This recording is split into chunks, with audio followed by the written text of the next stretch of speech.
Good afternoon, and welcome to this afternoon's concert performance of Bop, Bop, Bop, Bop. That's not. Ow. As I was saying, welcome to this afternoon's concert performance of Bob, not that either.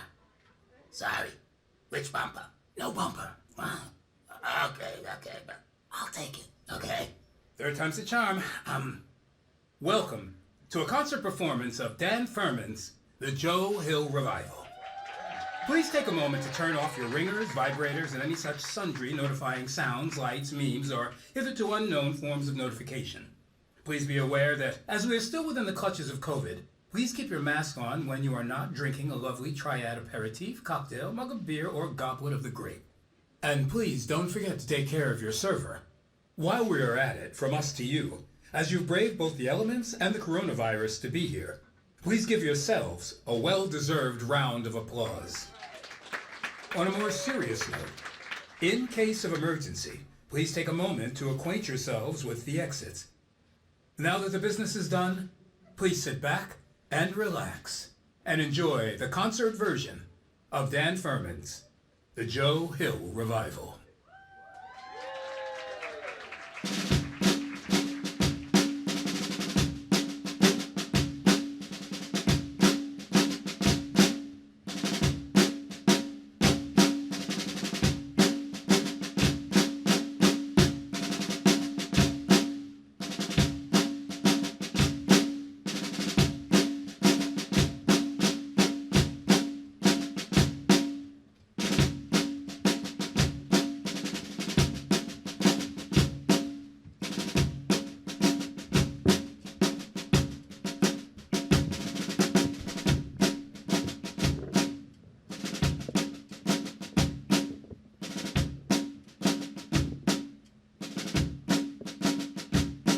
On November 19th, 1915, 5 men picked up their guns Ready! Aim! and shot Joe Hill. Fire!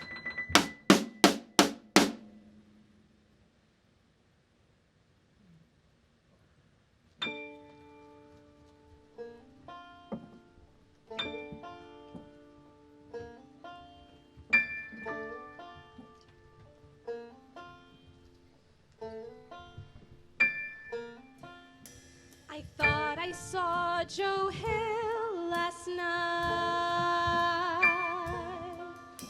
I thought I saw Joe Hill last night. He was holding up a lantern light. He said, "Come along and join the fight." And the stars were shining bright. Yeah, I thought I saw Joe Hill last night.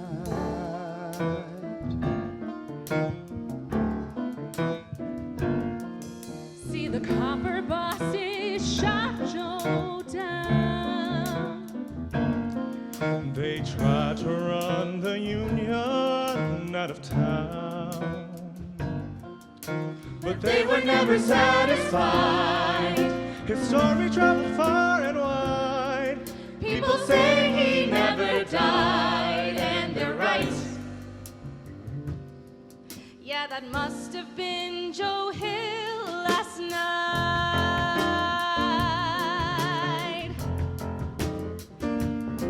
I saw him somewhere up ahead in the crowd. I think he called my name out loud. He was just about to start a song. He wanted us to sing Joe along. Hill, he was holding up a picket sign. He wanted us to join the line. And Joe, you wanna hear what you've got to say?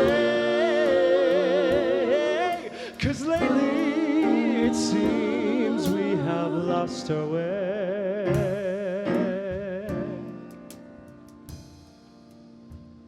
And we've been wandering in the wilderness. Yes, we're wandering in the wilderness. Fighting our way upstream, always chasing that American dream. And wandering in the wilderness.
it go. We're just waiting to hear that whistle blow.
Welcome to the Joe Hill revival. We are not here to bury Joe Hill. We are gonna bring him back. So let's get started. My name is Elizabeth Gurley Flynn. I was an IWW organizer, a labor leader, a political prisoner, and when I was young, about 106 years ago, I was on Joe's defense team. Yes, Joe even wrote me a song, which I put on the first page of my autobiography. I knew Joe Hill. But, as an ancient philosopher once said, you can't step in the same river twice. The river's constantly being updated and changing. So the Joe Hill we're gonna meet today may not look, sound, or sing exactly like he did 106 years ago. Just know you'll be hearing a true story where no facts, at least no important facts, have been changed. And since we don't have room for a cast of thousands here, some of the actors will be playing more than one role. In particular, Otto, without his Swedish hat, will be one of the Wobblies, which is what people called members of the IWW, the Industrial Workers of the World. And Nicola here will be playing 8 different characters. So I'm a wobbly and then a bartender for a little while. Oh, I'm a lawyer then. You know, we don't have time to go over all of this right now. So you're all just gonna have to try to keep up with her. All right, are you ready to meet Joe Hill? If we're gonna bring him back, we have to make him feel welcome. So let me hear you say, hello, Joe! Hello, Joe! A little louder. Hello, Joe! Hello, Joe! You can do better than that. Hello, Joe! Hello, New York City! Hey! Joe Hill That's me! walks right through that tavern door. Joe Hill. I'm back, here to tell once more of how they shot me down that cold November day. But I've come back to say that they could not kill Joe Hill. Hey! Joe Hill. Hey, nice to meet ya. Walks right through that door tonight. Still here. See, it's been 106 years and I feel all right. They tried to break me down, tried to run us out of town, but I would not die. Well, see, I kind of sort of did. There was that whole thing with the firing squad, but that's all in the past now. See, I came into this world, Joel had gloom. Joel had gloom, y'all, had gloom. That doesn't fit the Okay, let me explain. See, I was from Sweden, and things got rough over there, so I got out. Dim som vill hegakna visken. Anybody here speak Swedish? Good. So in the USA, we say go where the money is. Check it. So never mind the Swedish, just call me Joe. And more than 100 years ago, see, I hopped on the ship and took a trip across the sea and was greeted by the Statue of Liberty. Hey! Joe Hill. I said, hey, beautiful lady. Sailed across the stormy sea. Joe Yo, Hill. aren't they great? Waved at Lady Liberty. We'll talk. Check it. I landed in the land of opportunity. See, immigrant, nah, it was not just me. We came from China, Haiti, Greece, Japan, packed in those ships like sardines in a can. Yo, it was an awful trip. Let me teach you another Swedish word. Check it. Ulrik. Ulrik. Out on the sea on a stormy day, the waves got big and people started to say, Ulrik. Ulrik. Yeah. Ulrik. So then it's Ulrik left and Ulrik right. It's Ulrik everywhere. No, Joe! Can we get back to the story? And we have people trying to enjoy drinks here. Oh, my bad. Where was I? Stepping off the boat. Come on, keep Right. going. 5, So, 6, 7, well, we 8. came to work because there were jobs to be filled, lumber to cut and railroads to build, and there was copper to mine, clothes to sew, and the rich needed us to make their money grow. And grow it did, and the rich got richer while the poor, well, you get the picture. Now, I hear that's back in style today, but here are the words we used to say. We say, Stand up. Hey, that's right. Break your chains, demand your rights. Wake See, up. the wealth we make is stolen by these parasites. Arise, these slaves of every nation into one union grave. Hold it. It's not the time for speechifying. Okay, then what time is it, Warden? August 13th, 1913, Salt Lake City, Utah. And here we are, stepping into my final destination. Joe Hill stepped out into the falling snow. Joe Hill. I came to find a job and earn some dough. Did not comprehend how his story was to end. But I've come down to Brooklyn tonight so we can tell this story right. Hey! Joe Hill Let's go. walks right through that tavern door. Joe Hill, here to tell the tale once more. About how they shot me down that cold November day. But they could not kill Joe Hill.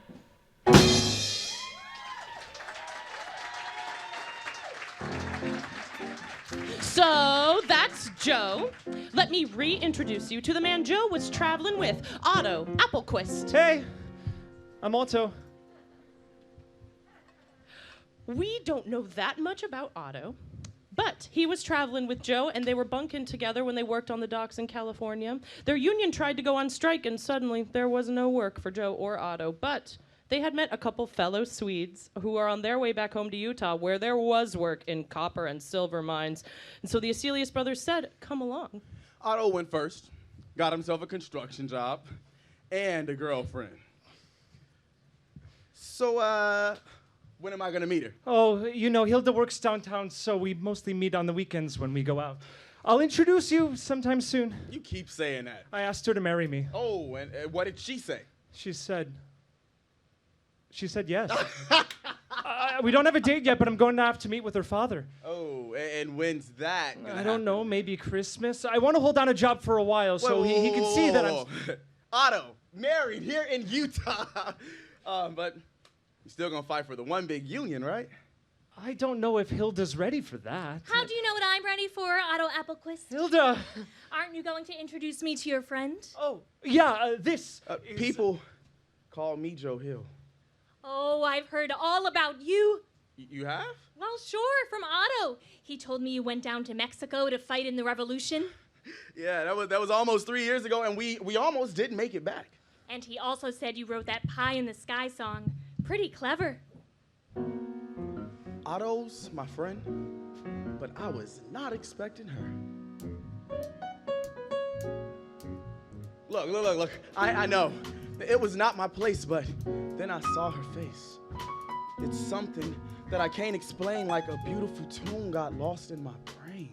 Tell me how you write your songs, Joe. Oh, I've watched him do it. He starts with a tune. See, what happens is, I get inspired when I hear that melody with its rhythmic harmony.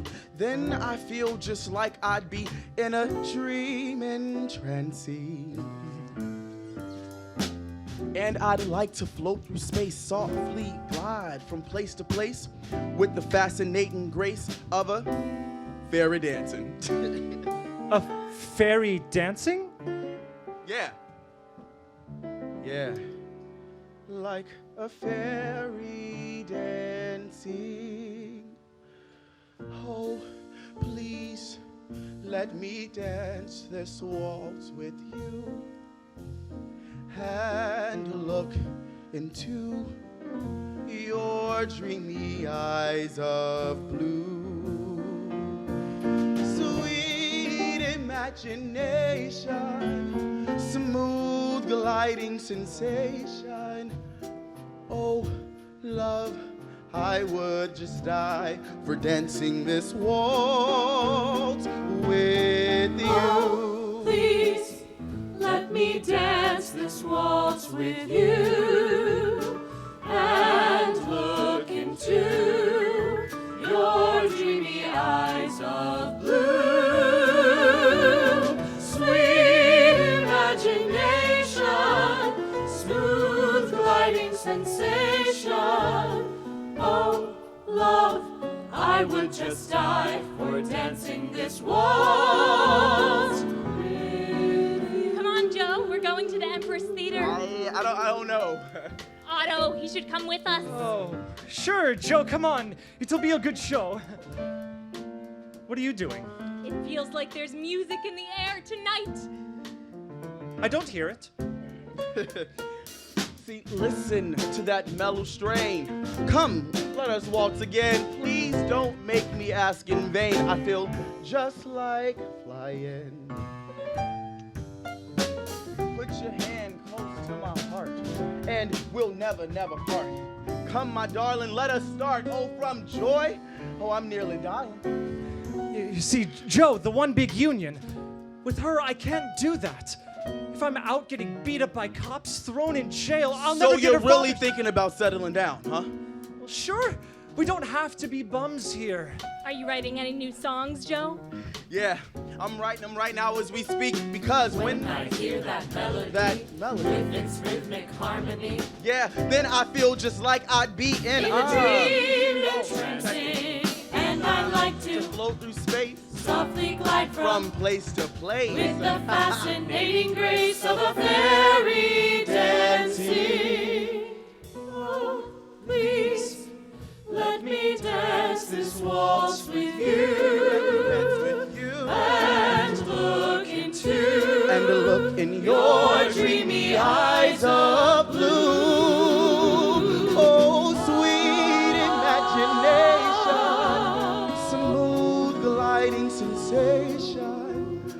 Oh, love, I would just die for dancing this waltz with you. Oh, please, let me dance this waltz with you and look into your dreamy eyes of blue. Sweet imagination, smooth gliding sensation. Oh, love, I would just die for dancing this waltz.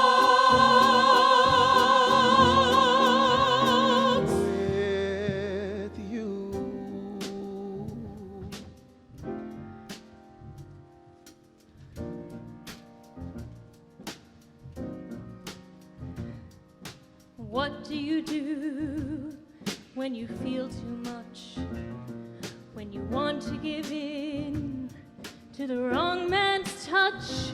Can you stay in the middle, quiet? Do you stay in the middle?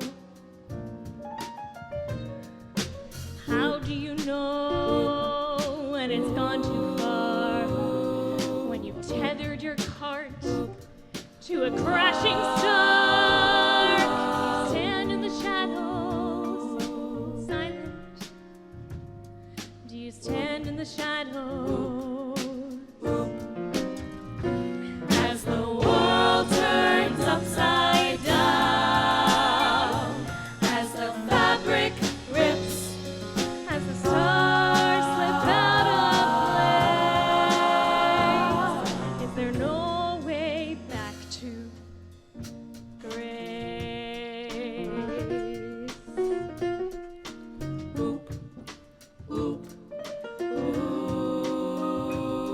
Do I run from the flame, exposed, perplexed?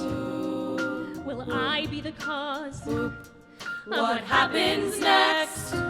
Let me back in the shadows, the silence. Let me stand in the shadows. As the world turns upside down, as the sky comes crashing down Upon my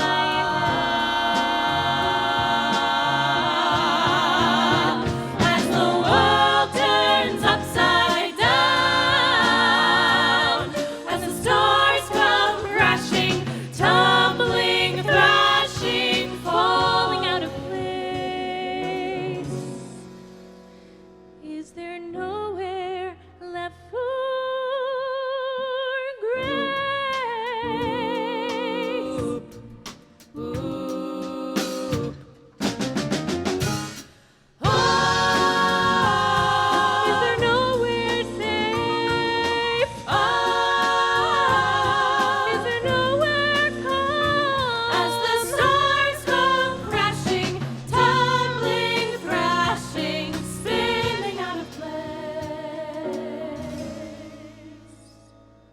Is there nowhere left for grace?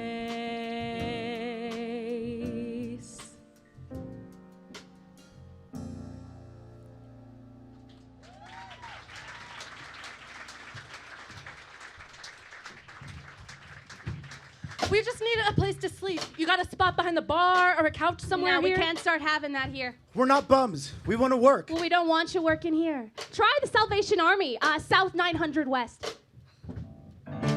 Oh, been walking down a long road. Nah, Quinn, don't listen to her. We're staying here, all right? Don't know how many more miles we got to go. Look, they said there was a hobo jungle on Riverside, so this must be it. They look like hobos, don't they? There's a storm that's coming in. It can get beneath your skin till it's all that you can do to stay alive. We may not do right, But we make it through the night. and I rock my baby home. When the summer fades away, And the winter comes your way, and the icy wind blows straight into your soul. when it's time to hunker in, Staying warm, it ain't no sin. you gotta rock your baby home. But oh, it's gonna be a long night. Oh, it's looking like a long night tonight. Oh, when that wind begins to blow, tell Something you don't wanna know. See, I used to have it made. I ran the bar at the Elixir in Frisco till the fire back in '06, and then it all burned down and everything I had with it. Quinn here lost his whole family, so we climbed on the rails. Hey, any work around here? My mom's feeling a little sick right now, but I'm ready. If you want to take your chances, they're advertising 300 new jobs over at Peerless. But you have to pay $3 to find out if they're real, though. Yeah, and that's $3 you'll never see again. Oh, traveling down a long road. What does a girl have to do to get a drink around here? Hey, I remember you. You didn't run no bar in Frisco. You just sat at the end of one and drank. Shut your trap. Hey, that's my mom you're talking to. Easy, Quinn. We gotta make friends with these folks if we're gonna get some sleep tonight. Friends, keep an eye on your chin, boys. Oh, it's gonna be a long night. Oh, it's looking like a long night tonight. Oh, that wind will whisper in your ear. Tell ya. Things that you don't wanna hear. When you come into a town And you're feeling mighty down, and the world has locked its doors to keep you out. find me something warm Give a shelter from the storm. where I can rock my baby home. So we can rock our way back home. Just rock my mama baby home. Fellow workers, once again, we are accused of violence when it is they who attacked our peaceful assembly on August 13th. Do we not have the right to assemble? Do we not have the right to speak? Yes! That applause is just an echo of what's in your hearts. Because you know that these men who were jailed were fighting your battles, our battles.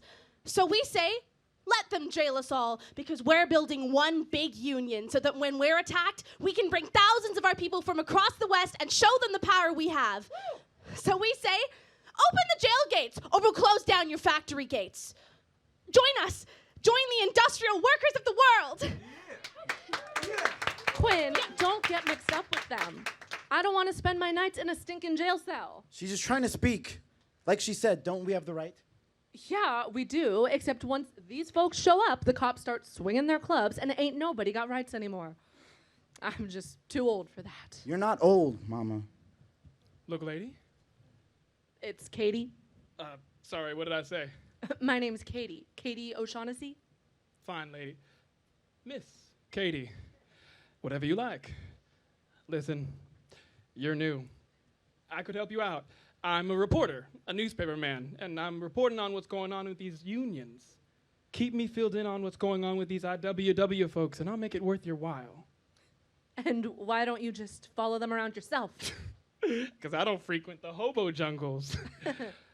I'll stop by my office, and we'll talk.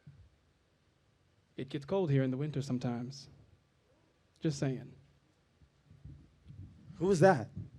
Just a newspaper man, but he's right, Quinn. This ain't San Fran. We're gonna need a way to stay warm. I'll find something to burn.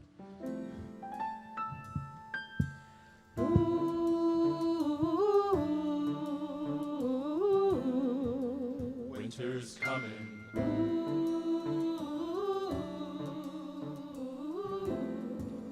Won't be long, leaves are dropping every day. The palette shifts to brown and gray. By the fall, Joe and Otto had found work up at a silver mill in Park City. Towards the end of the year, Joe got sick, so they came back down to stay with the Acelius family again. Christmas was coming up. Come on, Otto. Where are we going? It's a new vaudeville bill. It's got a Chinese tenor and a chimpanzee. A chimpanzee? Joe said he'd meet us there. Joe?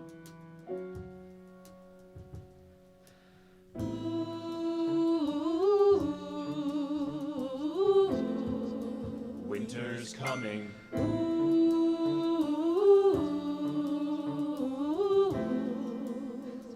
It's almost here. It sinks in as the days go by. It hides behind the ivory skies. Soon it will find you alone. It's a new restaurant.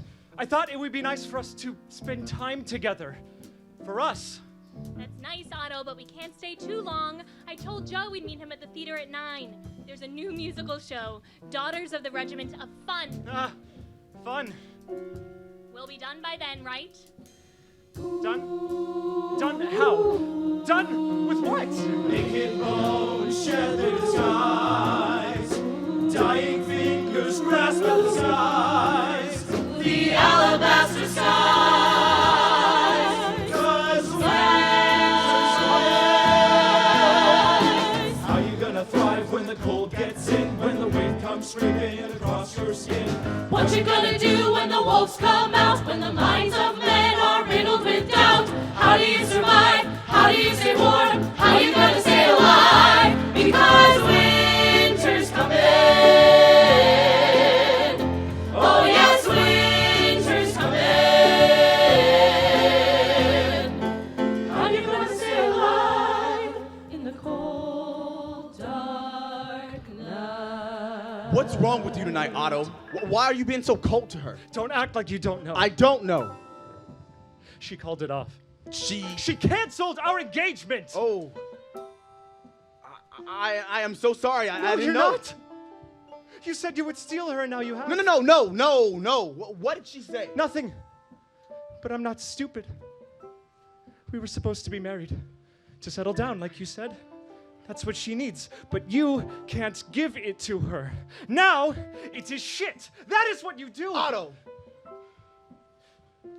Here's what I do. No, Otto, please. Put that away.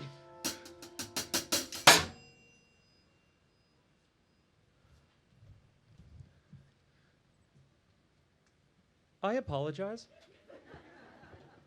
I was all kind of upset. I didn't know what I was doing.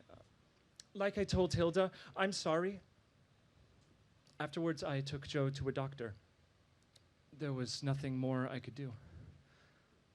I went home. I laid down in my bed.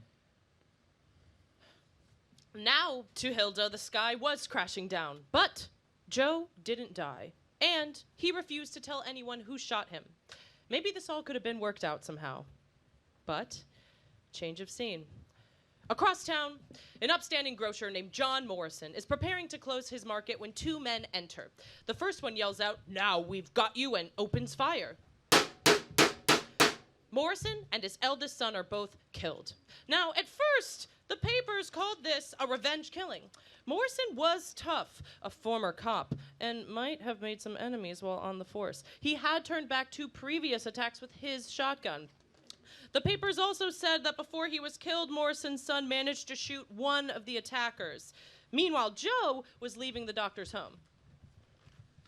I'll be back to see you in a couple days. Stay in bed. Rest. Thank you, doctor. In the week that followed, the governor of Utah, William Spry, would advertise, "We're offering a $500 reward for information that leads us to the arrest of the killers. One of them is suffering from a gunshot wound." Now, keep in mind here that $500 back then would be nearly $15,000 today. So hours after the $500 reward offer goes public, Dr. McHugh picks up the phone. I would like to report that I just treated a man by the name of Joe Hill who arrived in my house with a gunshot wound to the chest. He said he got shot by his friend over an altercation over a woman. I don't know much on the subject, but cha-ching. A couple days later, the doctor returns. I gave him a shot of morphine. That should make him easier to apprehend. The cops storm in sometime after midnight, guns drawn. Joe is lying in his bed. Or, according to the papers, despite that morphine, he leapt from his bed and made a dash for the corner of the room, said the Herald Republican paper. Officer Peters fired. His bullet grazed Hill's shoulder and penetrated his right hand through the knuckles. Peters himself said, "Well, he appeared to be reaching for a weapon, so I fired." Have we heard that line before? "We have captured the man we believe to be responsible for the murder of John Morrison and his son." Cha-ching. Get lost. Joe was charged and brought to the Utah State Prison. Hey, that's Joe Hill. Well, they're saying he shot someone trying to rob a grocery store? No, I met him when he was here looking for work last summer. Why would he just kill somebody he didn't know? Hey, Quinn, what are you doing down here? I heard you were working at a copper smelting place in Murray. Oh, with Sarko? Yeah, started a couple of weeks ago. Nasty work, though. And you and your mom are living down on the avenues now, right? The avenues? What? Yeah, it's a basement apartment. I don't know how she managed it, but it's nice to have a bed. Hey, she ain't really your mom, is she? Now, why would you go saying something like Well, that? it's just you don't look much like... Forget it, Quinn. You don't mean nothing. Quinn, you know we got an organize and drive up to Sarko, right? Oh, you do? Yeah, a guy named Frank. I'll tell him to watch out for you. Oh, I know a couple other guys he could watch out for. Oh, excellent. Things are going to be heating up this spring. And hello, Miss Katie. Are you here for the latest news? Have you heard about General Kelly's march? She's not into that. Nah, go on. Tell me about it. She wants you to tell her about it. Well, that's what we're gonna do. We're going to tell her about Go it. on and tell her. Well, it goes like this. See, this feller named General Kelly's gathering together all the unemployed folks in San Fran, and there's a lot of them. And he's starting to march across the country, all the way to Washington, D.C. Washington, D.C. Go on, tell him about it. General Kelly's on the move, and the army is popping 2,000 strong, and they ain't stopping from city to city, town to town, picking up soldiers and taking new ground, rolling across the land like a locomotive. See, we are the Union the boss is taking note of. We are the army of the unemployed, the folks whose jobs have been destroyed. We're starting again, just a little annoyed. We're gonna hit DC like an asteroid. Boom! Boom! Boom! Here we go, 'cause They can run and they can hide, but they cannot turn back the tide. History is on our side. History is on our side. They can run and they can hide, but they cannot turn back the tide. History is on our side. History is on our side. So, what do you think? You guys are hopeless. Oh, hell yeah. Sign me up. Ooh, that's right. Quinn, come on, let's go. We work 10 to 12-hour shifts for what?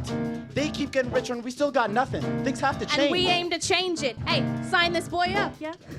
General Kelly's on the move, and it's just the beginning. We're gonna be millions in the final inning. We won't be servants and we won't be slaves. We're coming back at them like the Boston Braves. 12-hour days, dirty and hot. We're digging our graves. And we don't get squat.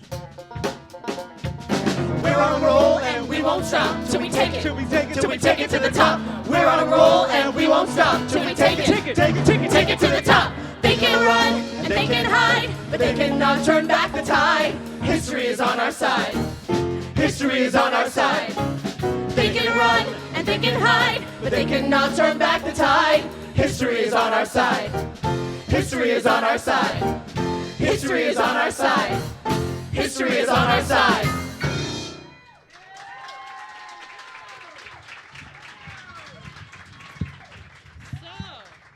You can see why city officials, church leaders, business leaders might see the IWW as a bad influence.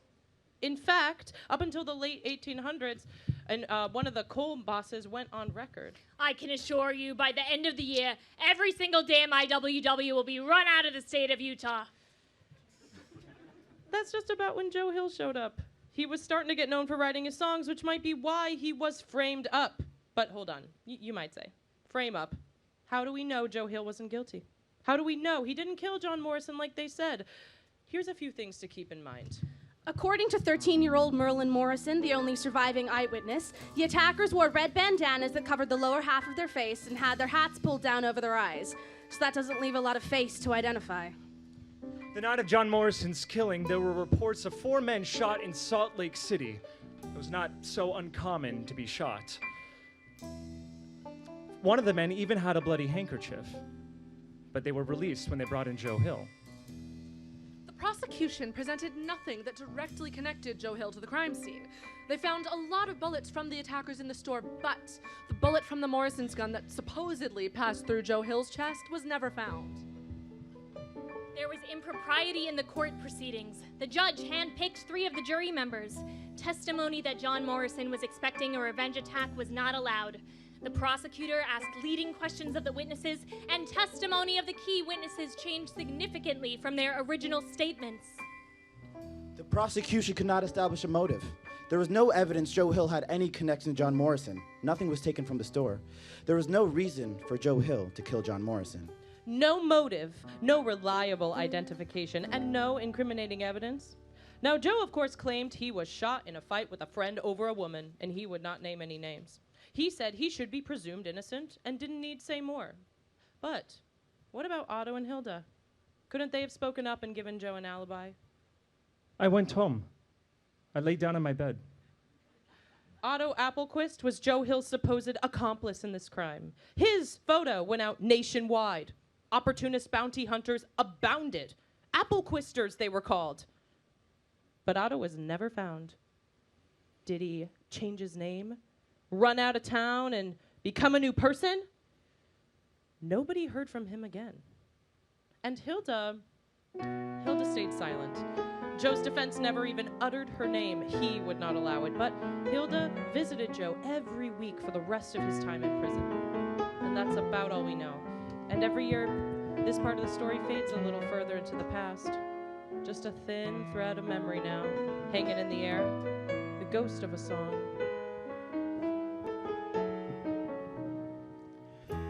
Every Sunday in the afternoon, the door opens up and she steps inside, and the world opens up like a flower in the sunlight for an hour. And we talk about little things. What's new at work? The food she brings, Even the songs the choir sings. And we both smile. But all the while, we think of dreams too far away. We dream of things we're scared to say out loud. But our eyes can't deny it. And my heart overflows.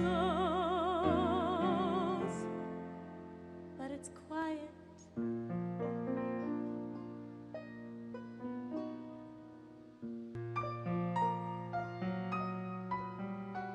Like we're tossed on the tide, caught in the undertow. Lost without words in a moving picture show. Like a lifeline hanging down, impossible to climb. But something to hold on to forever. every Sunday.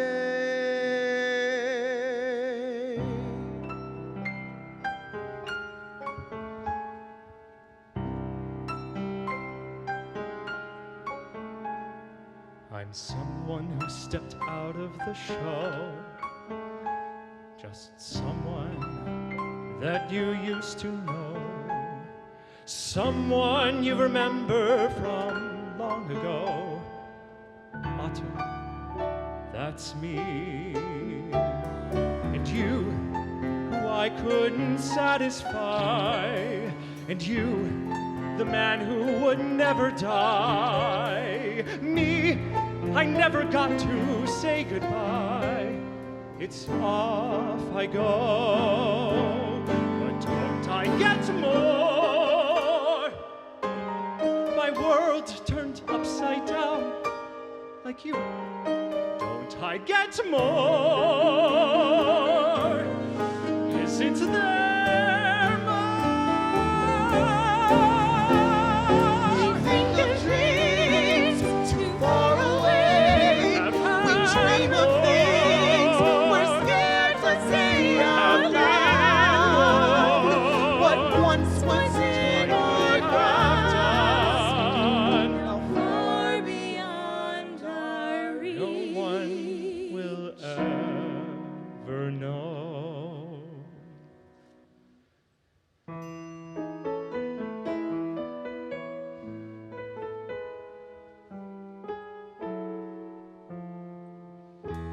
Every Sunday in the afternoon, the door opens up and she steps inside. And the world opens up like a flower in the sunlight for an hour. And we talk about little things.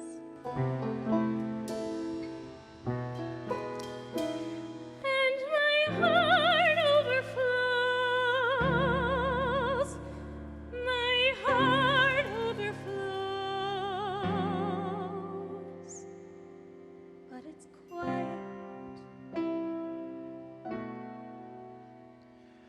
Every Sunday.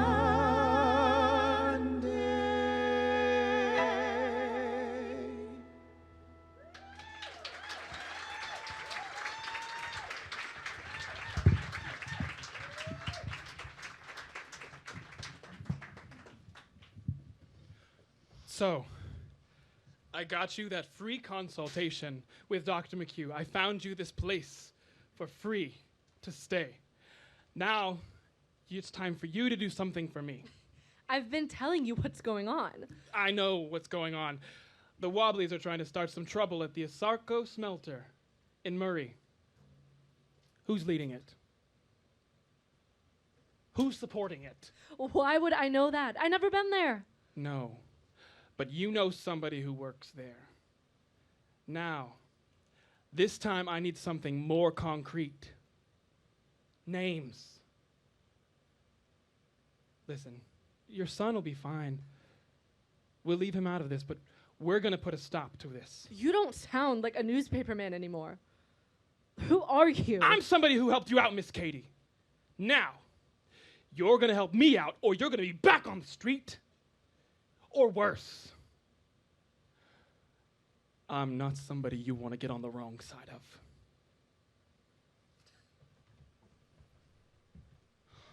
Warden, what day is it?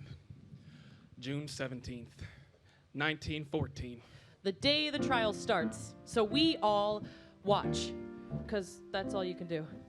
Union rallies, movements, protests, that's what people like us do. But once you step into that courtroom, you're on their playing field and not ours. Now, first, the prosecution presents what they have to the judge to prove they have a case worthy of going to trial. The flimsy, circumstantial case did not faze the honorable judge, Morris Ritchie. Let's do this. So the trial went ahead. You have 24 hours to consider your plea. Now, I will enter my plea now. I plead not guilty. You are also entitled to counsel. I have no money for counsel. I will act as my own counsel. I wish to have this thing over with as soon as possible. 2 young lawyers offered their services to Joe free of charge. But after a few days, he fired them in the middle of court proceedings. He said they were not on his side. But Judge Ritchie asked them to stay anyway. So Joe's defense was being presented by Joe himself and the lawyers he had attempted to fire. And another thing that clearly didn't help, Joe refused to take the stand himself. I know the Constitution and my rights. I don't have to prove myself innocent. I got into an altercation with another man over a female, and that's all I'm gonna say. And then there's this. Beautiful Zion built above, beautiful city that I love, beautiful gates of pearly white, beautiful temple, God its light, he who has slain on Calvary, open those pearly gates to me. The Church of Latter-day Saints, also known as the Mormons, was big in Utah. In fact, for a while, up until the federal government stepped in the late 1800s, they controlled everything. And like most fundamentalist religions, they didn't like anyone else organizing their flock. So, Joe was about to be tried by an unfriendly judge in a state hostile to the IWW, dominated by a religion opposed to union organizing. Beautiful Zion, lovely Zion, beautiful Zion, city of our God. We call reporter Hardy Downing. Mr. Downing, after an unsuccessful attempt on his life, is it true that Mr. Morrison told you that... Incompetent, immaterial, and irrelevant. Sustained. We desire to know why other suspects in this murder were released. Immaterial.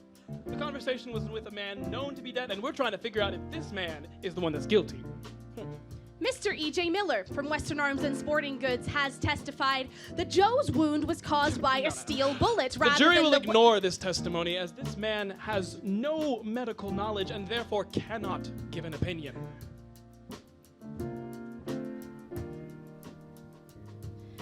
Beautiful Zion, lovely Zion, beautiful Zion, city of our God. Joe's lawyers did get a chance to present their summary, and they said, a chain of circumstantial evidence is only as good as its weakest link. So if you can question any part of it, then Joe is not guilty beyond reasonable doubt. And furthermore, Joe is not required to testify, and you cannot hold that against him. all fine and good, but when things get intense, fear is a powerful weapon. Were IWW members idlers and thieves, intent on spreading anarchy, as the Salt Lake City press so often said? Perhaps this stuck in the jury's heads a bit more than Joe's principles.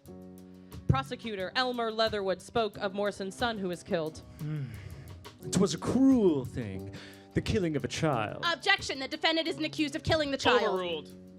The fiend who did that deed was some cool thing, some bloodless thing, something in which the springs of humanity have been stopped up, something in which runs the acid of hate. That is the kind of thing that could kill that boy. Murder will come out, and I tell you, it speaks louder than a voice from a mountaintop. I didn't do that. Joseph Hillstrom, if you were an innocent man, you would have told how you received that wound. Your Honor, the defendant is not required to prove his You own may innocence. continue, Mr. Leatherwood. Joseph Hillstrom, if you were an innocent man, you would have told how you received that wound. Why in God's name did you not? Because you were a guilty man, that is why. Now, we cannot restore the lives of J.G. Morrison and his little son, Arling, but this you can and must do. I implore you to enforce the majesty of the law so that anarchy and crime and murder shall be pushed back. Enforce it so that you and your sons and all upright men shall walk the earth free from the dangers of those parasites on society who would murder and rob rather than make an honest living. But I'm innocent. I work. I write songs. Son, we have our own songs. Why would we want to hear yours? Beautiful Zion, lovely Zion, beautiful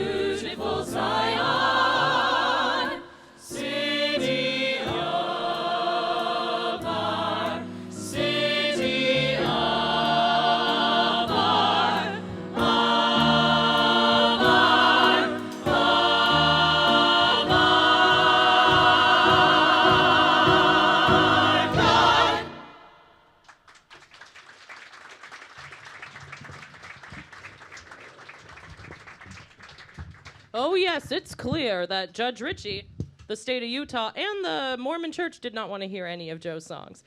But while the jury's out, we're going to play a few of them for you. Let's make it fun. Yes! If you can sing, even a little bit, please feel free to join in.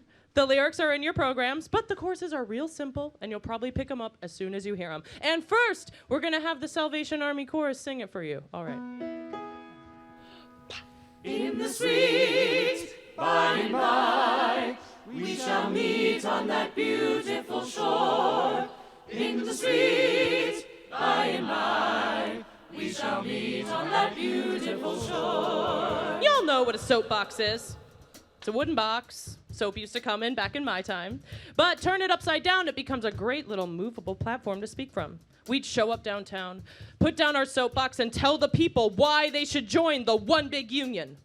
Well, free speech is fine with everybody, as long as they like what you say.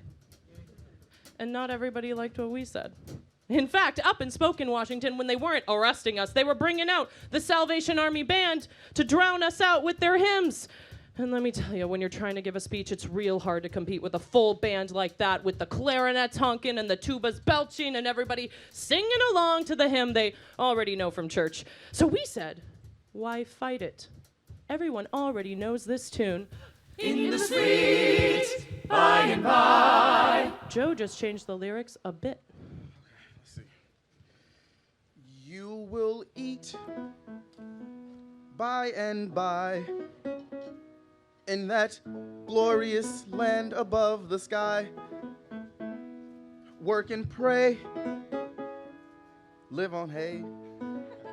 You'll get pie in the sky when you die. All right, those lyrics are in your program. Are you ready? Okay, we're gonna bring in a little banjo.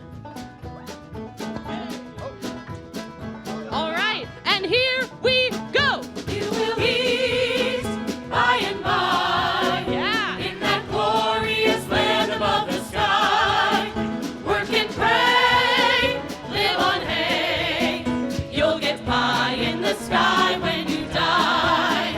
Long-haired preachers come out every night, try to tell you what's wrong and what's right. But when asked about something to eat, they will answer in voices so sweet. You will eat by and by in that glorious land above the sky. Work and pray, live on hay. You'll get pie in the sky when you die. And the Starvation Army, they play, and they shout, and they clap, and they pray. But when they got all your coins on the drum, they will tell you that you're on the bum. You will eat by and by in that glorious land above the sky. Work and pray, live on hay. You'll get pie in the sky when you die. Woo! Oh, there it is.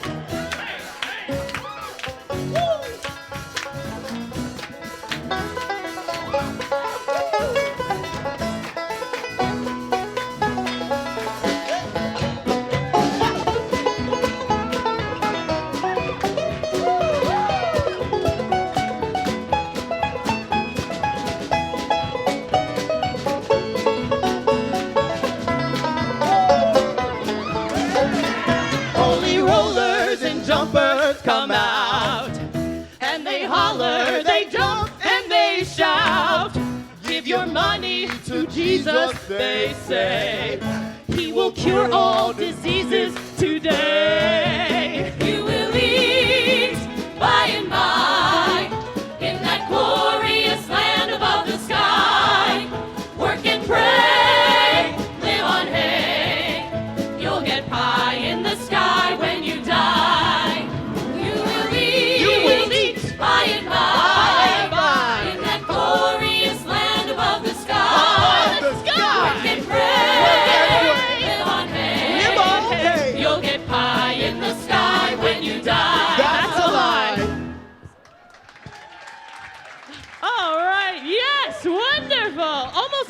Joe's songs used melodies that people already knew. So all you needed were the words to start singing along. Here's what Joe always said. See, a pamphlet, no matter how good, is never read more than once. But a song is memorized and repeated over and over again. Put a few cold, hard, common facts in a song, and you're bound to reach workers who would never pick up a pamphlet on economic science. And that's just what Joe's songs did. There was no popular radio. Songs were passed on by word of mouth, and they made it all the way across the country. Let's get the Salvation Army chorus back together. So we're going back to church. Would you be free from the burden of sin? There's power in the blood, power in the blood. Would you or evil a victory win? There's wonderful power in the blood. Now that is a hymn you may sing at church on Sundays, but we needed new words for the picket line. Would you be free from wage slavery? Then come join the grand industrial band. Would you from hunger and misery be free? Then come do your share like a man. Or a woman. There is power in a band of working men when they stand hand in hand. That's a power that must rule in every land. One industrial union grant.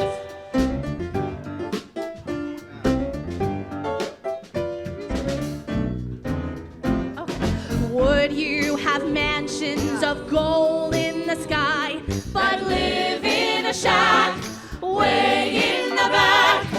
would you have wings up in heaven to fly, but Starve here with rags on your back.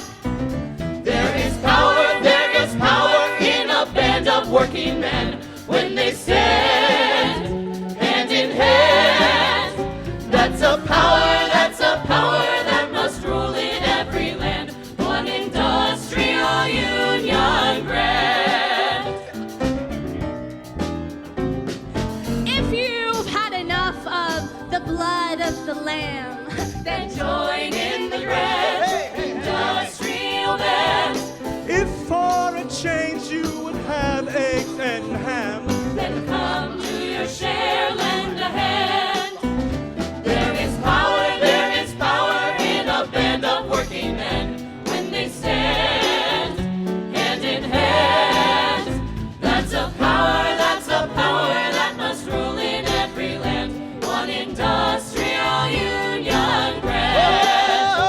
There is power in a band of working men When they stand hand in hand. That's a power that must rule in every land. One industrial union grant.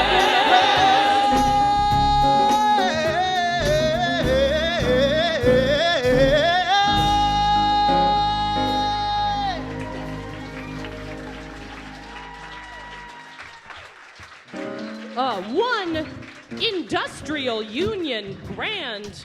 What is Joe Hill talking about? He's talking about unity and power. Back then, we had unions for every little profession. It took workers from many unions to make one dress. And we were divided by language as well. Italians, Syrians, French Canadians all would have their own federations. And on top of the language problem, most unions 106 years ago were white men only clubs. So if you were black, brown, Asian, you could not be a member. And if you were a woman, forget it. But the union I joined when I was 16 was the Industrial Workers of the World. Our goal was to have one big union, and we invited everyone to join. We got translators. We broke the race rules. One of the most powerful unions of dock workers at the time was Local 8 of Philly, an interracial union run by Ben Fletcher, a black wobbly.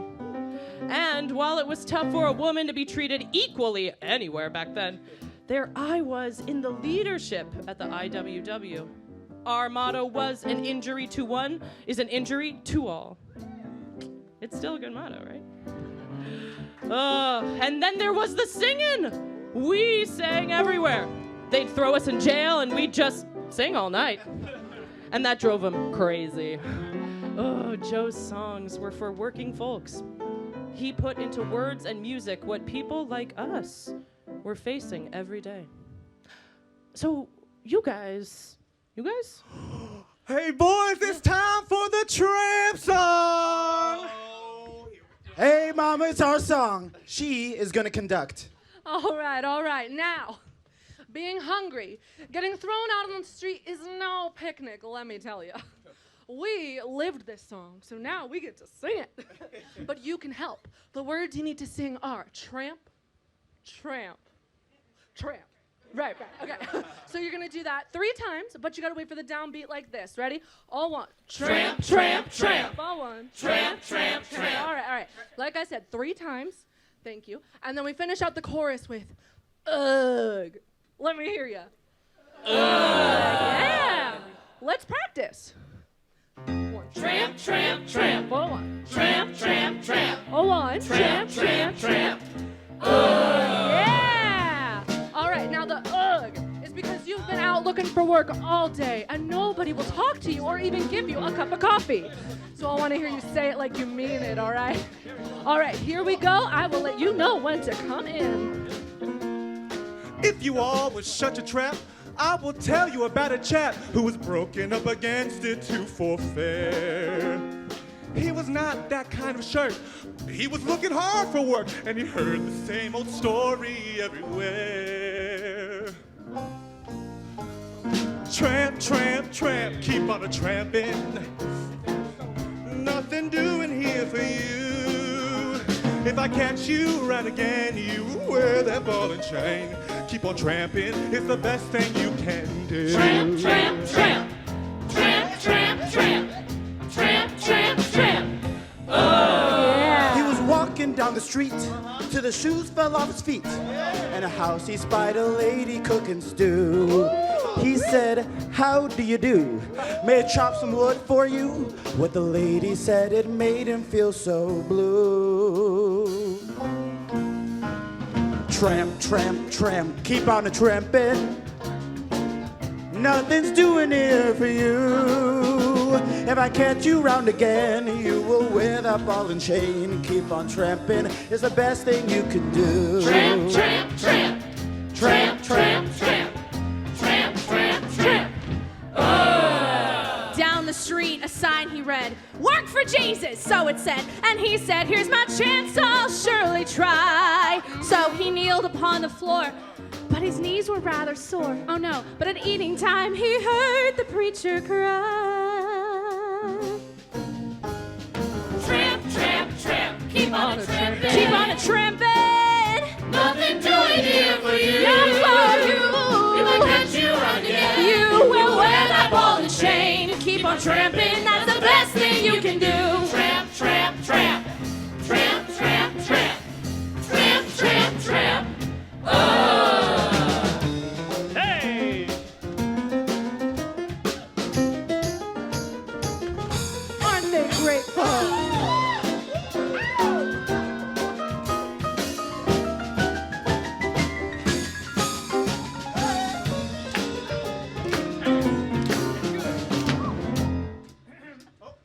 Down the street he met a cop, and that cop made him stop, and he asked him, where did you roll into town? Come with me up to the judge. But the judge, he said, oh fudge, bums that have no money needn't come around. And finally came that happy day when his life did pass away. He was sure he'd go to heaven when he died. But when he reached the pearly gate, Santa Peter, mean old skate, slammed the gate right in his face and loudly cried. And what do y'all think old St. Peter said? Everybody! Tramp, tramp, tramp. Keep on a-tramping. Nothing doing here for you. If I catch you round again, you will wear that ball and chain. Keep on tramping, that's the best thing you can do. Tramp, tramp, tramp. Tramp, tramp, tramp.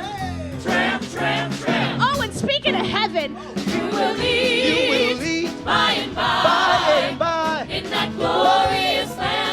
sky. Above the Work sky. and pray. Live on hay. Live on hay. You'll get pie in the sky when you die. You'll get.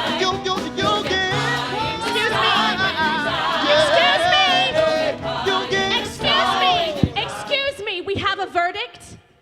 We, the jurors, find the defendant, Joseph Hillstrom, guilty of the crime of murder in the first degree as charged. Mr. Hillstrom, death by hanging or firing squad? Which method do you select? I'll take shooting. Seeming to be getting used to that. You'll get pie in the sky. We'll be back in 10 minutes with the conclusion of the Joe Hill revival. When you die.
Now, this is the part where I stop being just the teller and start being part of the story. I was there. I grew up in the South Bronx, joined the IWW, and started soapboxing later that same year. And I was about 24 when Joe got arrested, traveling the country, speaking at rallies where we were on strike or campaigning for the release of prisoners. So soon, I was speaking for Joe's defense. Now, with any defense campaign, you try to raise money and sign up important people, rich people.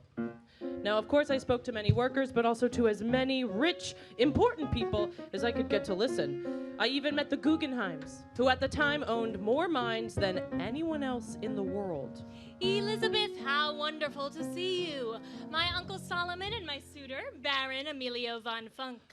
Honored to meet you both. You are a baron? I'm Russian. Well, Lithuanian. And also French and Austrian. And my aunt was the Duchess of Slovenia, and then there's the Italian side. They're all kind of one big family over there, in a cutthroat kind of way. Whereas here, you've got no rules of succession, so it all just depends on who gets their hands on the money faster. And hang on longer, am I right? Well, let's not bore our guests with society talk. Have a seat. Well, please help yourself to some tea and cookies first. A squirrel! Oh, God, not again. Oh, that's Charlemagne. He just loves stealing cookies, and he always hides them in the strangest places. Would you like one? He really is quite clean. Or perhaps a glass of wine instead? I'd be delighted, but I'm here to tell you about the case of Joe Hill. Yes, this is Chateau Latour from 1904. It's a very highly prized bottle. Well, thank you. This is wonderful. It is indeed, so continue.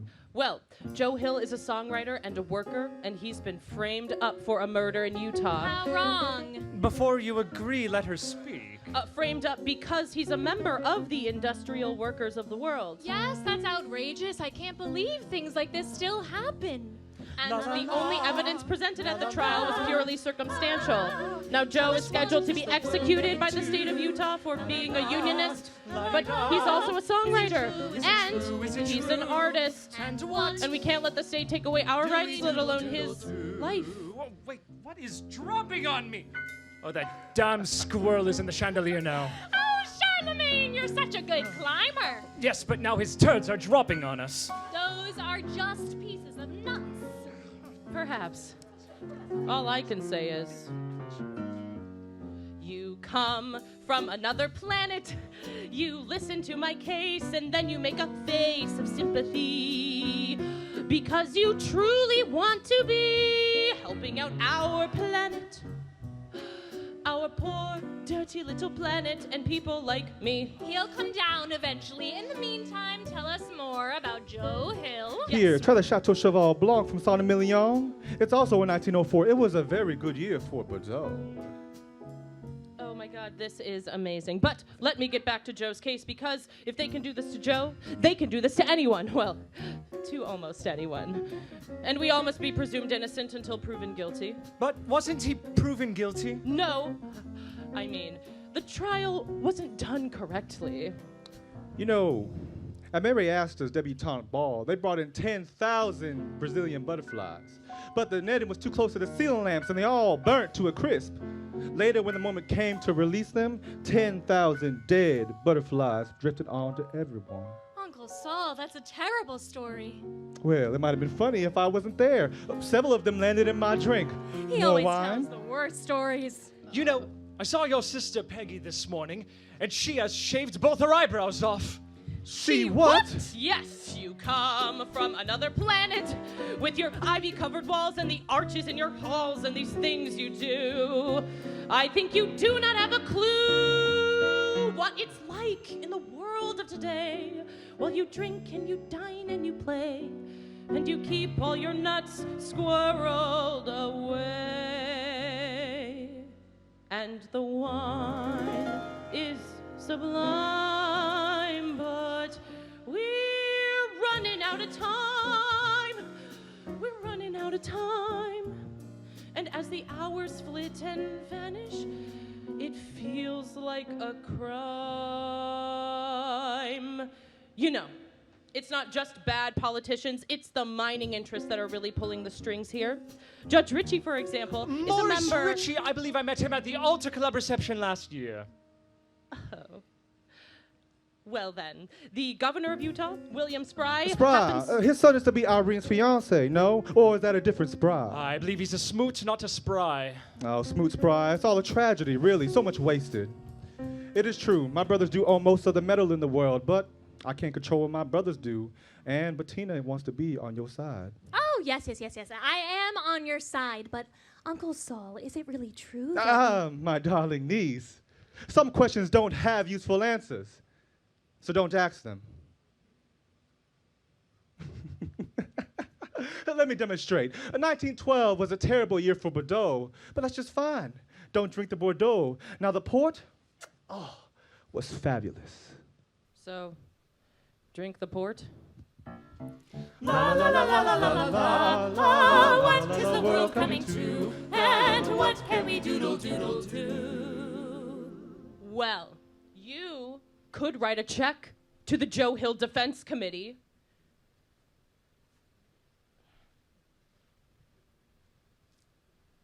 Oh my God. This is really fabulous port. Thank you. Have some more. La la la la. So have another drink. Oh, I can't. It's getting hard to think, and the sun is setting low, so it's time for me to go. 'Cause I live on a different planet with your smelters and your mines and some lower class wines. I admit it's true that I've enjoyed a glass or two while visiting your planet. But it's a pointless and sordid affair, and I could never live there. Your check, my dear.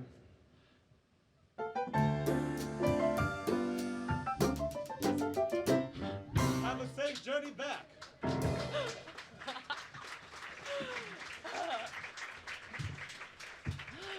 Now, back to the real world.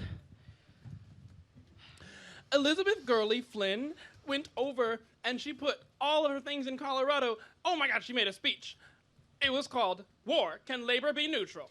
Oakland, California. Miss Flynn presents a speech about birth control. Small families, a middle-class necessity. Elizabeth Gurley Flynn is still not permitted to speak in Patterson, allegedly for fear that she will ignite another strike. Miss Flynn and Carlo Tresca addressed the crowd of cigar workers in Tampa. The East Side Joan of Arc. The beauteous black-haired firebrand of the IWW. I received the first letter from Joe in January 1915.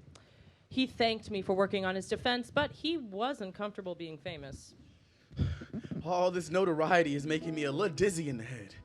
The next day, he sent me a pressed fern in a card. Enclosed, find a young Christmas tree, and I wish you a Merry Christmas. Better late than ever, don't you know? I don't know where he got it. I have been trying to figure out how you have all the time to write me such big and fat letters and still hold big meetings every night besides. I visited Joe in his cell at the Sugar Hill prison in May 1915. It was the only time I met him in person. He was tall, thin, 31, 6 years older than me. And we were only given an hour, and we met in the sheriff's office, looking out a barred door at a wide expanse of beautiful lawn. It's nice to see something green. I miss the sky. They put us in these boxes to break our spirits. Don't you let them, Joe. No. I'm made of hardwood.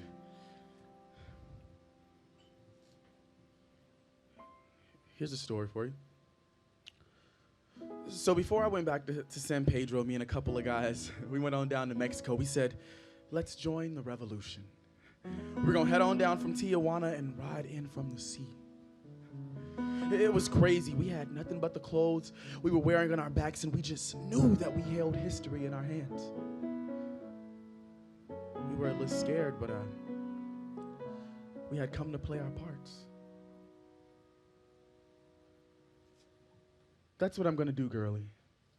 I don't like the idea of being made into a martyr or Tin Jesus, but if that's my role, I'm going to play it all the way.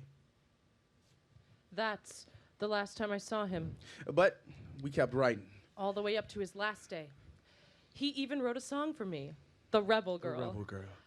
See, in a letter to the Union newspaper, Joe had said that women workers are even more exploited than men, but the Union was not reaching out to them enough. Consequently, we have created a freakish one-legged animal of a union. Well, we had to change that. Ugh. He asked me to be sure and locate a few more rebel girls like yourself. Because they are needed and needed badly. You know, Gurley, back then, I never got the chance to sing it for you, but here you are. I can give it a shot. I would love that.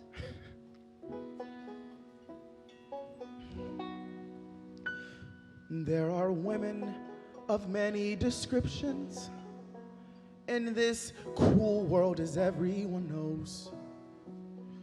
Some are living in beautiful mansions and are wearing the finest of clothes.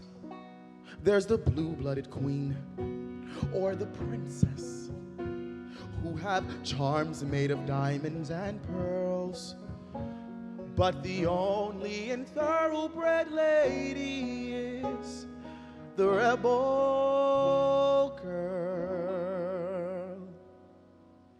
She's a rebel girl, a rebel girl. She's the working class, the strength of this world. From Maine to Georgia, you'll see her fighting for you, fighting for me. Yeah, she's there by your side with her courage and pride. She's unequaled anywhere, and I'm proud to fight for freedom with a rebel girl.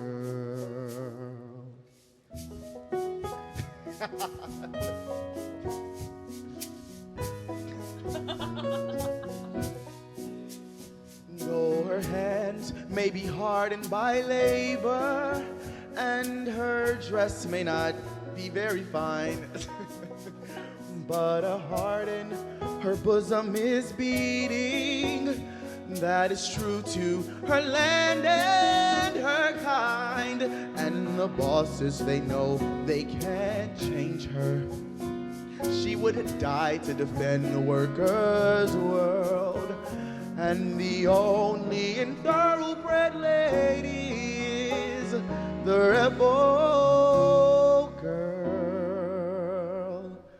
She's a rebel girl, the rebel girl. She's the working class, the strength of this world. From Maine to Georgia, you'll see her fighting for you, oh, fighting for me. She's there by your side with her courage and pride. She's unequaled anywhere, and I'm proud to fight for freedom with a rebel girl. Yes, I'm proud to fight for freedom with a rebel girl.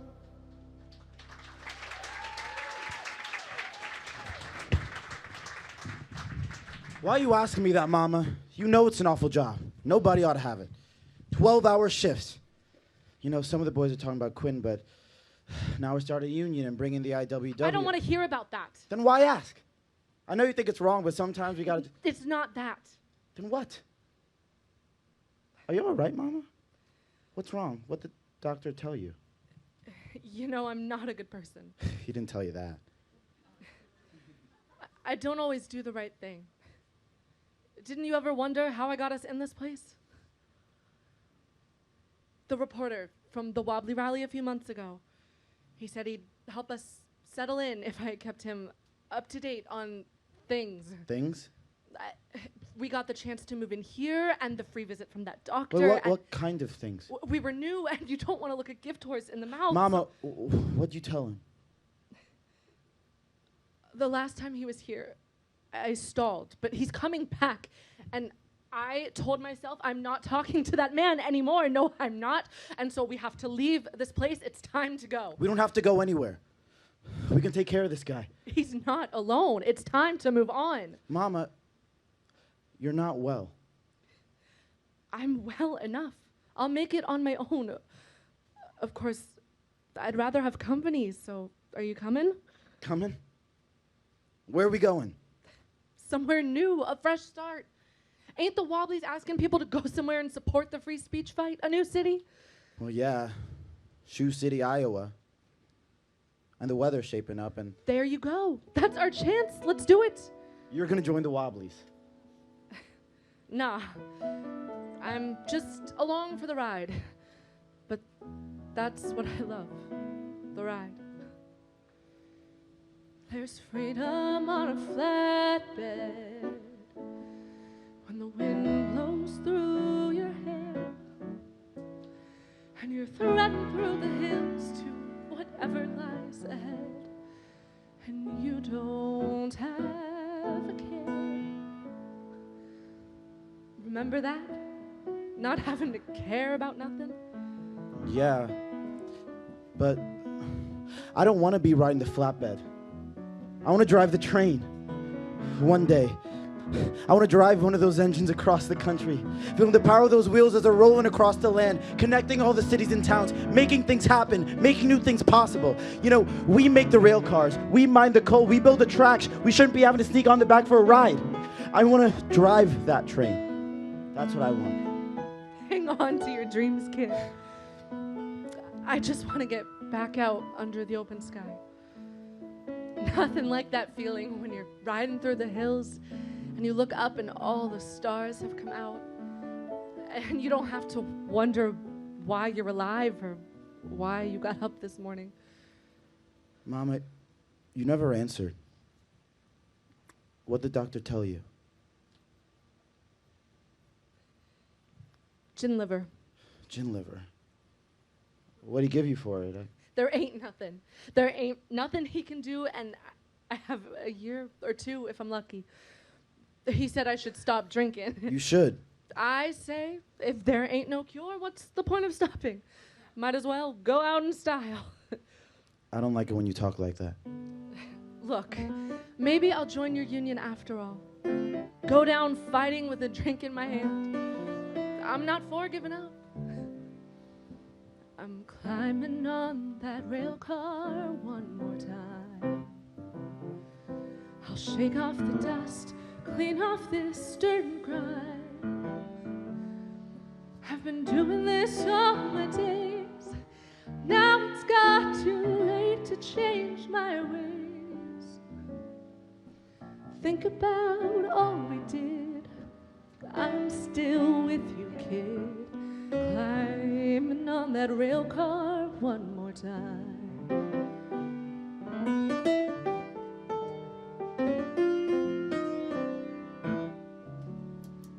I'll be streaming down to the sunset in the west, where the sky meets the sea, where a traveler can rest. Who would have thought we'd get so far with the wind in our hair, riding a flatbed car? I've had my time to roam.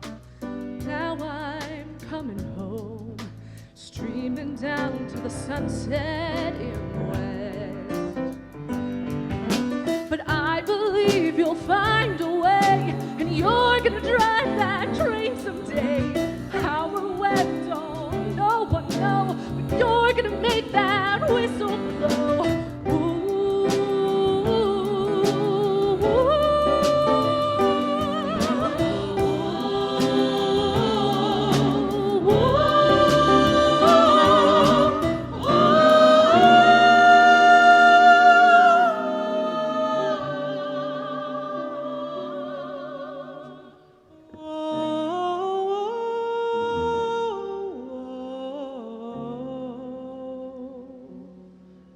And when I get to that stop up ahead, I'll rest for a while, get myself washed and fed.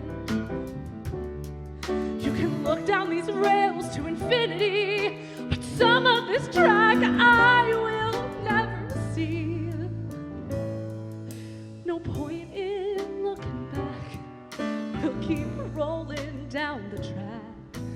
But I'll be making a stop up ahead. You can tell the world how we did, 'cause it's up to you now, kid.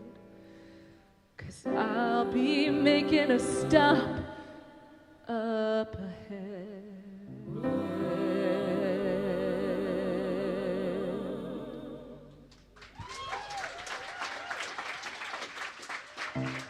Well, the well-known labor lawyer Orrin Hilton joined Joe's defense team. The response to the frame-up was getting big, and things did start to happen. We got the word on the street. We got workers on their feet. Isn't that enough to get a man free? We've seen justice denied. We've got thousands on our side. Isn't that enough to set a man free? How much does it take? Isn't this enough to get an innocent man free? 1,000 Joe Hill supporters rally in the Boston Commons. Another 1,000 at the Manhattan Lyceum. AFL groups across the country join with socialists and wobblies demanding the execution be stopped. We're taking ground. We've got the word on the street. We got workers on their feet. Isn't that enough to get a man free? No. The Central Labor Council of Alameda, California. The student coat tailors, the longshoremen. The 250,000 workers of the United Hebrew Trades in New York City. The Episcopal Bishop of Utah. Eugene Debs. Helen Keller. 30,000 unionists in Australia. They have instituted a boycott of all American goods, demanding the execution be stopped. They'll listen now. See justice denied. We've got thousands on our side. Isn't that enough to set a man free? No. How much does it take? Isn't this enough? The Swedish minister to the U.S., Wilhelm Eckengren. This execution represents a miscarriage of justice. I've been instructed to secure a new investigation into the case. Samuel Gompers, president of the AFL. President Wilson, may prevail upon you your great influence to at least help in saving the life of Joseph Hillstrom. President Woodrow Wilson. I once again urge Your Excellency the justice and desirability of a thorough reconsideration in the case of Joseph Hillstrom. That's the president. They've gotta listen now. See justice denied. We've got thousands on our side. Isn't that enough to get a man free? How much does it take?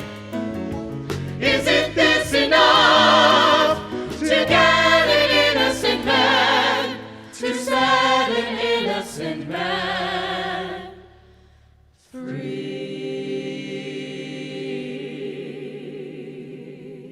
Well, was it enough? The Utah State Board of Appeals was meeting in September, and we had two problems. First, we had to get the ruling class in Utah to back down, to retreat from this decision to execute Joe Hill. They were trying to send a message to all us workers. If you get too far out of line, this is what you'll get. So they did not want to back down. That was our first problem. And our second problem was Joe. Joe was innocent. And he was funny. He was a humble, wonderful human being, and people like that who dedicate their lives to the cause are priceless. But he was starting to talk like he was worth more to us dead than alive. I suppose if I ask for it real nicely. Joe, no. How many lives do we lose along the way? If you have the chance, stay with us. How many souls must we lay down in the clay? The cost is too high. Stay with us. You know, Gurley, I never really liked the ring to the word pardon. But you could stay and fight another day. Do you really have to do this, Joe? Just accept it? How many hearts are denied the chance to bloom, to learn, to give, to love, to live? Far too many. And how many dreams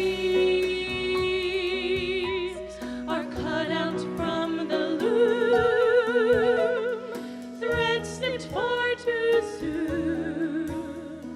Stay with us for the life that we can share, for the battles to prepare, to live to fight another day, for all the words still left to say, for the songs you've yet to sing, for all the joy that you can bring, for everything you've yet to see, to give, to feel, to share with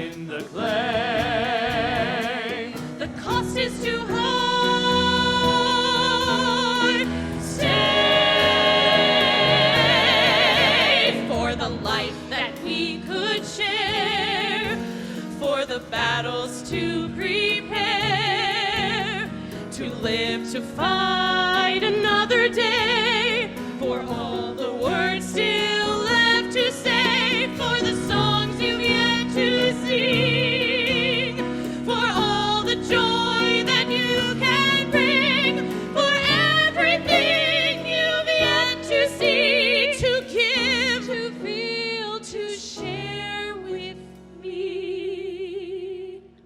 Stay with us. Stay with us. Stay with us.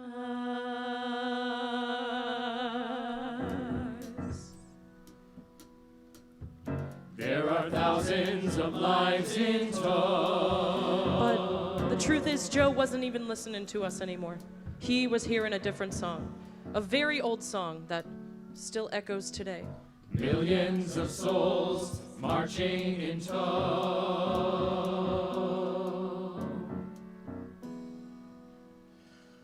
We are poor, the oppressed, broken down, dispossessed, but we are rising. From the east, from the west, to demand, to defy, to protest. Yes, we are rising. We have fed you all for 1,000 years till your cupboards overflow. From the days you chained us in your fields to the strike a week ago. We asked you for our dignity, and then you shoot us down. And so from every nation and every land and town, we come to stand together and make one big union, strong enough to settle the score. When we are one big union, We won't have to ask anymore. There are thousands of lives in tow, millions of souls marching behind, line after line, row after row, willing, pushing, bending the road, thousands of hearts in tow. We are poor, the oppressed, broken down, and dispossessed, but we are rising. From the east, from the west, to demand, to defy, to protest. Yes, we are rising. We have fed you all for 1,000 years till your cupboards overflow. From the days you chained us in your fields to the strike a week ago. We asked you for our dignity, and then you shoot us down.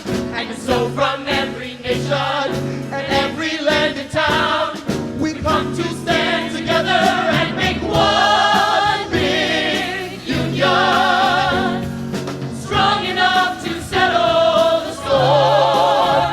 Give us one big union, one big union, one big union.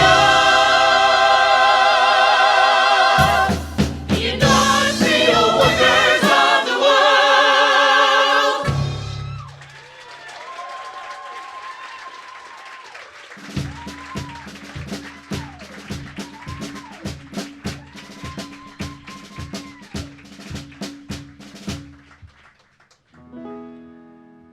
Every Sunday in the afternoon. And so, It's over. It's done. I go on Friday morning. but I heard the Board of Pardons. I'm not asking them for their pardon. I have to die like a man. Then this is it, Joe? This is our last Sunday. Our time is almost gone. You can go on and live the life that you deserve. Forget about me. Forget about all of this. I'm sorry. I tried everything to keep you out of this. I know you did, Joe, but was that about me or about you? It's bigger than me, you or us. I know it's bigger than us, but I'm not. I'm breaking, Joe. I can't. How can I there and watch them take your life. Hilda, I'm so sorry. No touching. Hilda, you know I would do anything, but please don't ask me to betray No, my... I know. I know. If there was anything that I could do to make this come out different, I would within a heartbeat. Then go back with me. Go back to our first dance. What are you talking about? Go back with me. Oh, please. Remember, Joe? It was less than 2 years ago, but it was a whole different world we were in. Oh, please. Yes, it was. I walked in the room and saw your face. You and said, I said, oh, please. Let me have this waltz with you. and look into your dreamy eyes of blue. Sweet imagination, smooth gliding sensation. Time's up. I will always love you, Joe.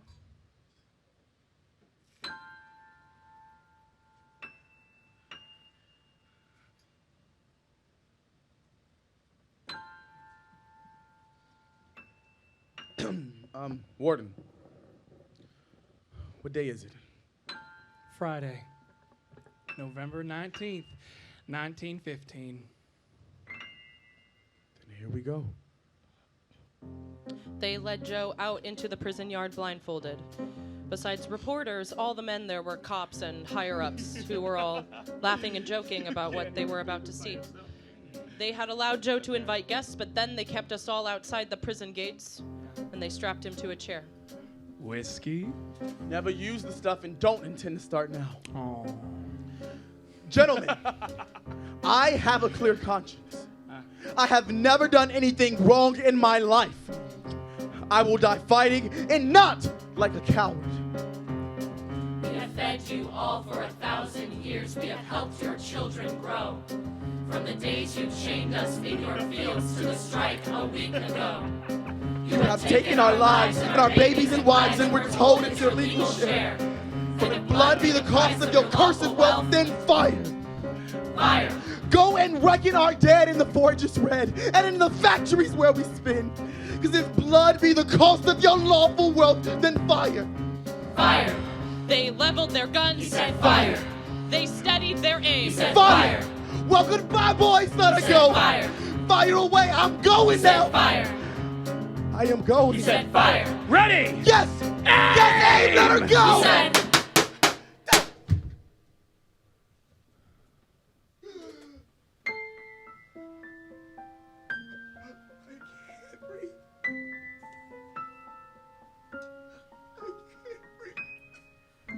Joe Hill stepped out into the falling snow. Joe Hill said hello to Lady Liberty. I can't breathe. Joe Hill.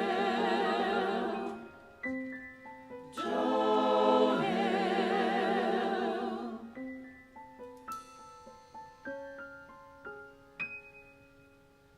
Stepped out into history.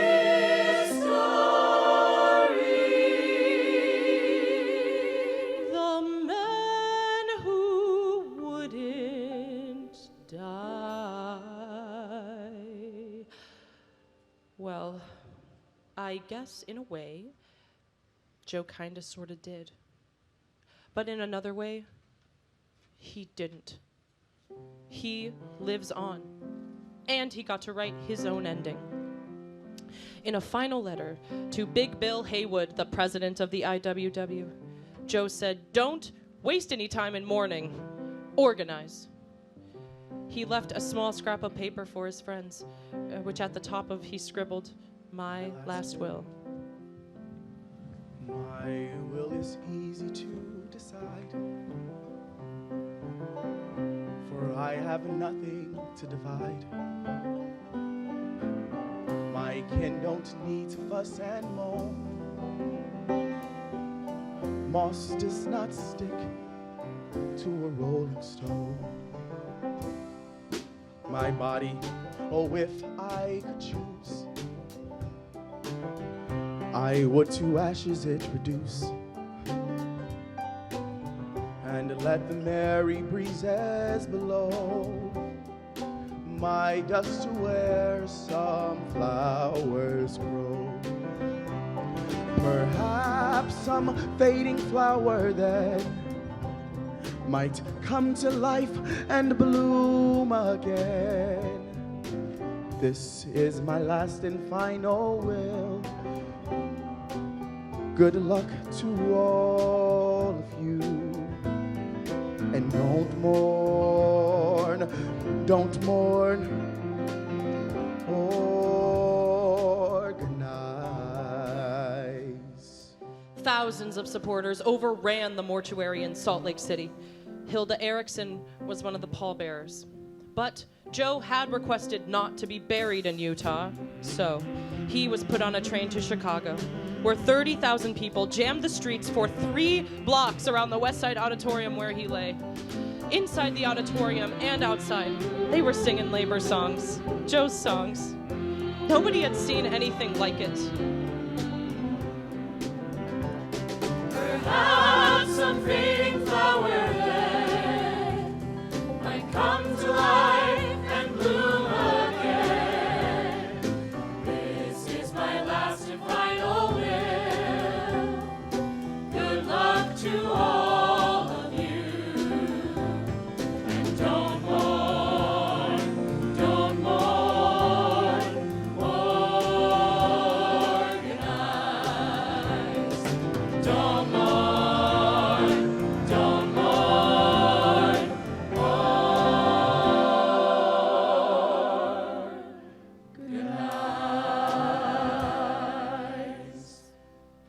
They didn't want to let him write that ending. There was another story that went out on the AP Nightwire and appeared in the Business News, the Salt Lake City Herald-Republican, the LA Times. According to these reports, the morning of his execution, Joe Hill barricaded himself in his cell with everything he had. That he tied the doors with strips torn from his bedsheets. That he fought off the guards with the sharp point of a broom handle he had broken on his knee. And that for 2 full hours, he kept the prison guards at bay, shrieking as in a nightmare. But you gotta remember, if the papers were printing the honest truth, it would be the first time since Joe got arrested. When it came to the truth, that was never something they were ever that interested in. But their story didn't stick. Nobody paid much attention to it. But who knows? Joe could have lost it a bit at the end. Who wants to welcome death? It can be pretty natural to fight back, even when it's crazy and hopeless. You can be a hero and still be human. 5 men picked up their guns and shot Joe Hill. But those men are long gone. And Joe Hill lives on. Sometimes when we get the chance, we hold history in our hands. We get to write our own stories. Maybe someday, we'll drive that train. And that's something worth fighting for. I am just a piece of shell, caught up in a mighty tide. But if I can be a light to help us win the fight, I will take that ride.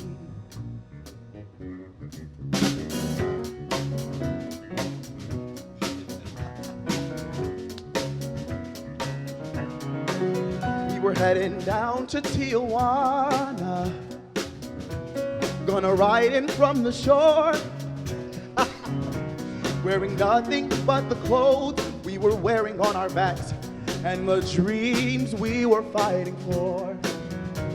As the sun goes down behind us and the sky lights up above,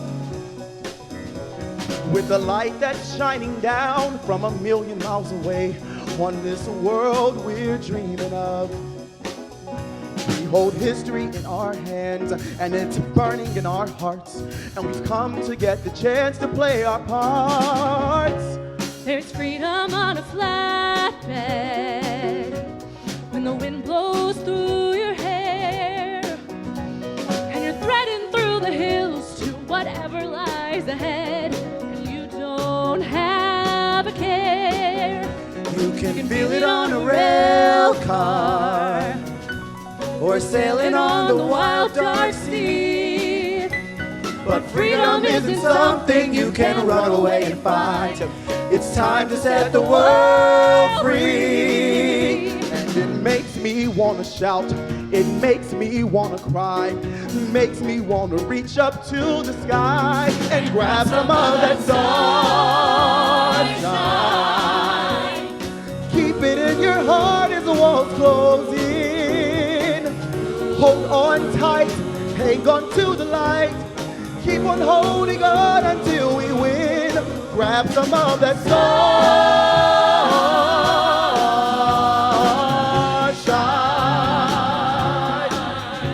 'Cause we all need a little more light. We all could use a little more light. See, I wrote these next words about 106 years ago, and they still rhyme. See, when workers take a notion, they can stop all speeding trains. Every ship upon the ocean, they can tie with mighty chains.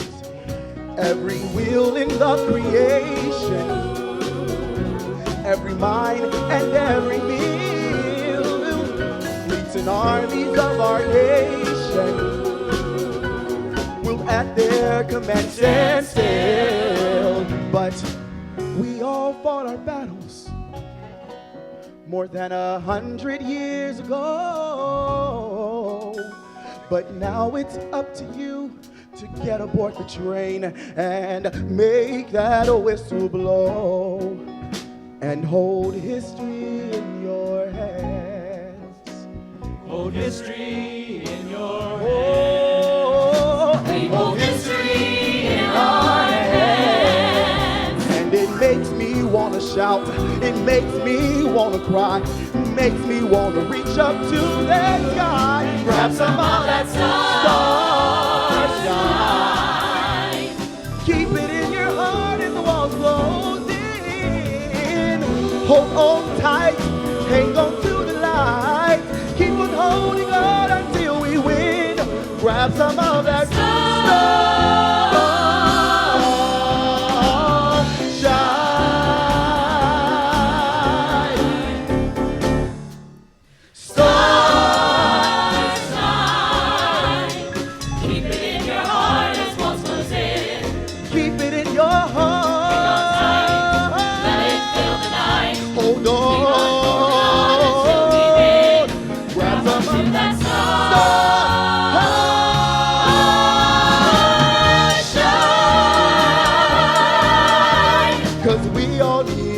more light. We all